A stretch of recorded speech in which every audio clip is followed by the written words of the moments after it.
Hello friends, ഞങ്ങൾ ഇന്ന് RAD spot Nagal എന്ന് പറഞ്ഞൊരു സൈക്കിൾ ഷോപ്പിലോട്ട് വന്നേക്കുവാണേ. ഒരു ബൈക്ക് നോക്കാമെന്നുള്ള ഉദ്ദേശത്തോടുകൂടിയാണ് ഞങ്ങൾ ഇങ്ങോട്ട് വന്നിരിക്കുന്നത്. എൻ്റെ ഹസ്ബൻഡിൻ്റെ കുറേ നാളായിട്ടുള്ള ആഗ്രഹമാണ് ഒരു ബൈക്ക് വാങ്ങിക്കുക എന്നുള്ളത്. ഞങ്ങൾ വീക്കെൻഡുകളിൽ എവിടോട്ടെങ്കിലുമൊക്കെ പോകുമ്പം ഞങ്ങൾ അവിടെ ഉള്ള സൈക്കിൾ ഷോപ്പിലെല്ലാം കയറി നോക്കാറുണ്ട്. എന്നിട്ട് അവിടെ ഡിസ്പ്ലേയിൽ വെച്ചേക്കുന്ന ബൈക്കുകളൊക്കെ ഒന്ന് ഓടിച്ചൊക്കെ നോക്കും.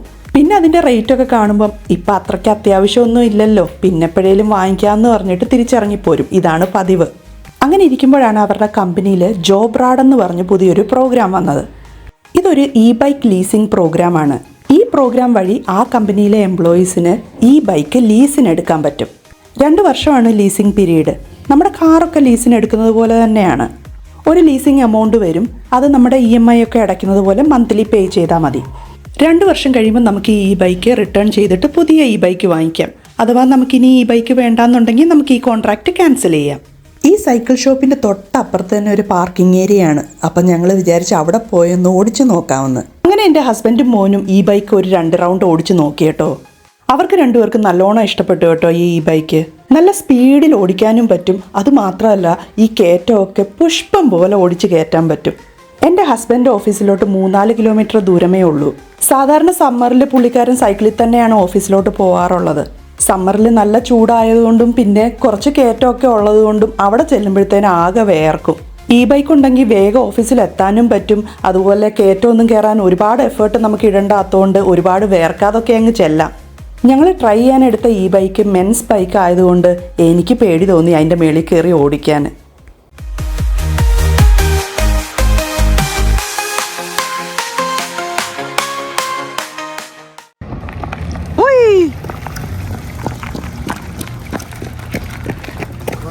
അതിന്റെ പുറകെ കിടന്ന് ഓടുന്ന ഒരാള്.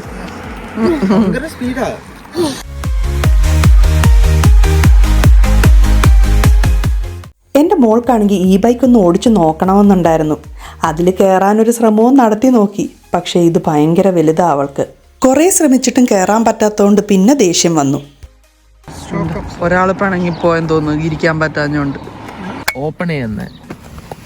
ഇത് ഓപ്പൺ ചെയ്ത് ബാറ്ററി നമുക്ക് പുറത്തെടുക്കണം. പുറത്തെടുത്തിട്ടാണ് ചാർജ് ചെയ്യുന്നത്. എനിക്ക് ഇഷ്ടപ്പെട്ടു. കളർ നല്ലതാ, ഡബിൾ ഷെയ്ഡാ. എന്തിനാ പിണങ്ങിയേ? നിനക്ക് സൈക്കിൾ ഓടിക്കണോ? അത് നിനക്ക് കയറാൻ പറ്റൂലല്ലോ, അത് വലിയൊരു സൈക്കിളല്ലേ. അതിന്റെ കളർ അത്ര ഇഷ്ടപ്പെടാഞ്ഞോണ്ട് സ്കോട്ട് എന്ന ബ്രാൻഡിന്റെ ബൈക്കും കൂടെ ഒന്ന് ട്രൈ ചെയ്യാമെന്ന് വിചാരിച്ചു. സ്കോട്ടും വളരെ നല്ലൊരു ബ്രാൻഡാണ്. പിന്നെ ഇതിന് ഡബിൾ ഷെയ്ഡ് ഒന്നും ഇല്ലാത്തതുകൊണ്ട് ആ കളറും ഇഷ്ടപ്പെട്ടു. നേരത്തെ ട്രൈ ചെയ്ത ബൈക്ക് ട്രക്കിംഗ് ആയിരുന്നു. പക്ഷേ ഇത് മിക്സാണ്. ട്രക്കിങ്ങും മൗണ്ടനും കൂടെ ചേർന്നിട്ടുള്ളൊരു ബൈക്കാണിത്.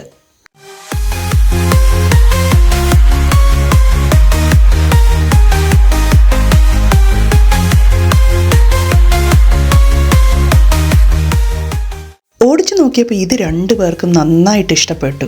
ഏത് ബൈക്കാണ് നല്ലതെന്ന് അറിയാൻ ജസ്റ്റ് ഒന്ന് ഓടിച്ചു നോക്കാൻ വേണ്ടിയിട്ടാണ് ഇങ്ങോട്ട് വന്നത്. ഇവിടെ ഡിസ്പ്ലേ ചെയ്തിരിക്കുന്ന റേറ്റ് ആയിരിക്കത്തില്ല ഇനി ലീസിംഗ് പ്രോഗ്രാമിലൂടെ നമ്മൾ ഈ സൈക്കിൾ വാങ്ങിക്കുമ്പോൾ കാണിക്കുന്നത്. ഇനി ഇവരുടെ പ്രോഗ്രാമിലൂടെ അപ്ലൈ ചെയ്യുമ്പം ഈ ബൈക്കിൻ്റെ റേറ്റും അതിൻ്റെ ലീസിംഗ് എമൗണ്ടും അവർ പറയും. പിണക്കമൊക്കെ മാറിക്കഴിഞ്ഞപ്പോൾ എൻ്റെ മോക്ക് ഇവിടുന്ന് ഒരു ഹെൽമെറ്റ് വാങ്ങിക്കണം. അവളുടെ ഹെൽമെറ്റ് കുറേ പഴയതായി. ഏത് ഹെൽമെറ്റാണ് വേണ്ടത്? ബ്ലാക്ക് ഉണ്ട്. ഇതാണോ ഇഷ്ടപ്പെട്ടത്?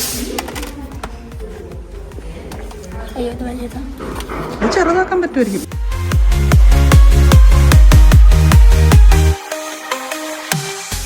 ഇച്ചിരി വലുതാ, നീക്കി നോക്കട്ടെ. നെട്ടൻ ലൂസാ അല്ലേ? അങ്ങനെ ഈ കടയിലെ ആള് വന്നിട്ട് ഇവക്ക് ചേരുന്നൊരു ഹെൽമെറ്റ് കണ്ടുപിടിച്ച് തന്നു. എന്തൊരു നാണം. അവക്ക് ബ്ലാക്ക് തന്നെ വേണം.